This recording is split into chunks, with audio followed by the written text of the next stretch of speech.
Bonjour, on pense souvent qu'un chien ou un chat qui a trop chaud a juste besoin d'un petit coin d'ombre et d'un bon bol d'eau fraîche. En fait, pas du tout. Le vrai coup de chaleur, ce n'est pas un simple petit coup de fatigue sans gravité.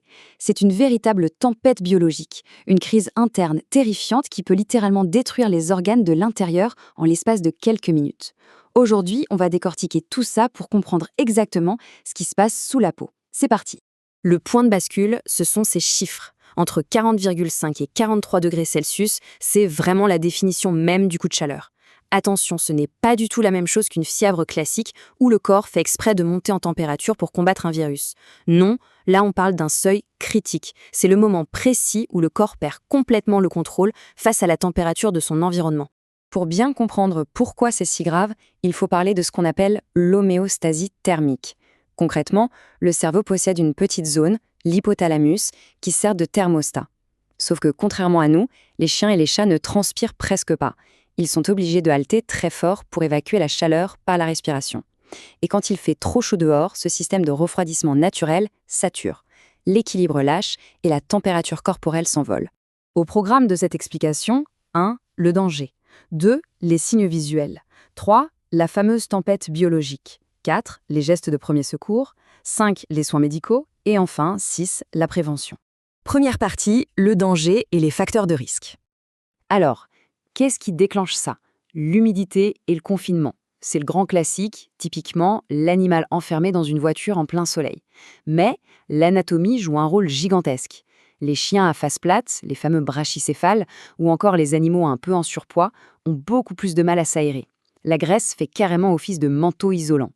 Petite précision tout de même, une température au-dessus de 40,5, ça peut aussi venir d'autres urgences comme une méningite ou l'ingestion d'un poison. Il faut garder ça en tête. Deuxième partie, les signes visuels d'alerte. Sur le moment, l'évolution est malheureusement fulgurante. Au stade précoce, l'animal halète de façon frénétique, il bave énormément, il perd l'équilibre. Ses gencives deviennent rouges vifs parce que le corps envoie tout le sang vers la peau en mode panique pour essayer d'évacuer la chaleur. Mais si ça continue, on passe au stade tardif et là c'est catastrophique. Les gencives deviennent toutes grises par manque d'oxygène, la circulation lâche et l'animal fait des convulsions avant de sombrer dans le coma. C'est le signal d'alarme absolu.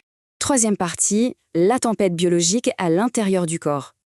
À l'intérieur, c'est un véritable chaos. À de telles températures, la chaleur brûle littéralement les cellules. Les reins prennent souvent le premier coup de plein fouet. Avec la déshydratation et la baisse brutale de tension, ils s'arrêtent de fonctionner. Quand on regarde les analyses de sang, les taux d'urée et de créatinine crèvent le plafond. Dans les pires scénarios, les reins sont tellement endommagés qu'ils ne produisent plus une seule goutte d'urine. Ensuite, c'est au tour du système digestif et du foie. À cause d'une pression sanguine trop basse pendant trop longtemps, l'estomac se couvre d'ulcères profonds. Mais le plus effrayant, c'est que la barrière naturelle de l'intestin se désagrège complètement. Les bactéries digestives fuient directement dans le sang. Bonjour la septicémie globale. Et pendant ce temps, le foie est en train de se nécroser, ce qu'on repère tout de suite avec l'explosion des enzymes hépatiques. Et tout ça, c'est un terrible effet domino. Le sang se met à faire des caillots un peu partout de manière anarchique, épuisant toutes les réserves de plaquettes. C'est ce qu'on appelle la CI vidée. Les fibres musculaires, elles, se liquéfient sous l'effet de la chaleur. Et les poumons n'arrivent plus du tout à suivre la cadence. La respiration chaotique perturbe l'équilibre de l'oxygène, menant très vite à une accumulation d'acides dangereuses dans tout l'organisme. L'étape ultime, le coup de grâce, c'est pour le cerveau. Le tissu nerveux est d'une fragilité absolue face à la chaleur extrême. Les vaisseaux sanguins de la tête gonflent et subissent des dommages thermiques directs. Ça crée des hémorragies et des œdèmes. Très vite, les neurones meurent, entraînant des séquelles neurologiques très souvent permanentes. Sans compter que le taux de sucre dans le sang s'effondre en même temps, aggravant encore l'état cérébral. Quatrième partie, les premiers secours vitaux. Si ça arrive, il faut agir à la seconde près. Voici la méthode exacte.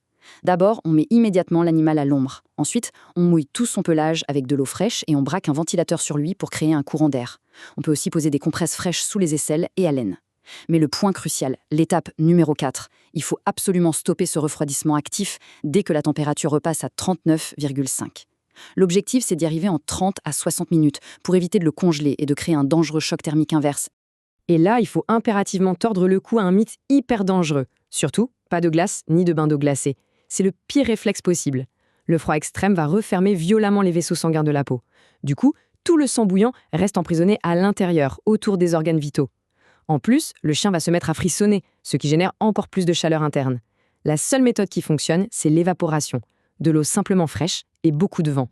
Autre réflexe humain à bannir de toute urgence, les médicaments contre la fièvre, genre aspirine ou ibuprofène. Comme on l'a vu, le coup de chaleur, ce n'est pas une maladie infectieuse. Le thermostat du cerveau fonctionne très bien, c'est juste que le corps surchauffe. Ces médicaments n'auront donc absolument aucun effet pour baisser la température. Par contre, ils vont achever les reins déjà fragilisés et creuser encore plus les ulcères de l'estomac. C'est une très mauvaise idée.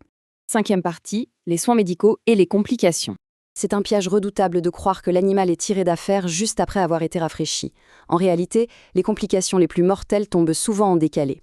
Le premier jour, l'animal peut avoir l'air d'aller mieux, mais la destruction cellulaire interne continue en silence. Au jour 3, les reins peuvent lâcher, provoquant des diarrhées sanglantes.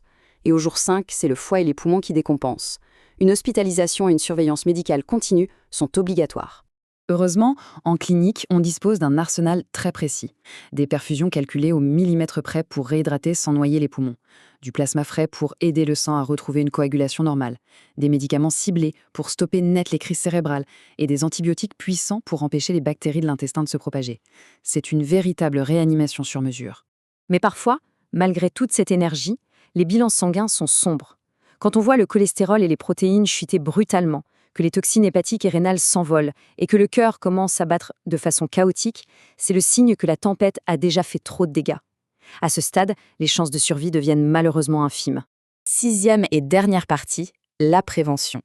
La règle d'or est simple, ferme et définitive. On ne laisse jamais un animal enfermé dans un environnement chaud, même avec une fenêtre entrouverte, même pour 5 minutes. Ensuite, gérer le poids de nos compagnons tout au long de l'année et surveiller leurs problèmes respiratoires, c'est leur donner une vraie armure de base contre la chaleur. Et bien évidemment, on oublie complètement le footing ou le jeu en plein soleil. Les sorties, c'est à la fraîche, à l'aube ou tard le soir. Finalement, quand on prend du recul sur cette mécanique interne, quand on réalise qu'il suffit de quelques minutes à peine pour déclencher une réaction en chaîne où les organes fondent littéralement de l'intérieur, on se pose forcément une question. Est-ce qu'une petite sortie au parc en plein après-midi d'août vaut vraiment de prendre un risque aussi énorme? La réponse s'impose d'elle-même. Comprendre tout ça, c'est vraiment la première étape et la plus efficace pour protéger ce qui compte sur nous.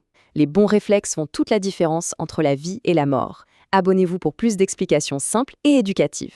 À très bientôt pour une nouvelle analyse.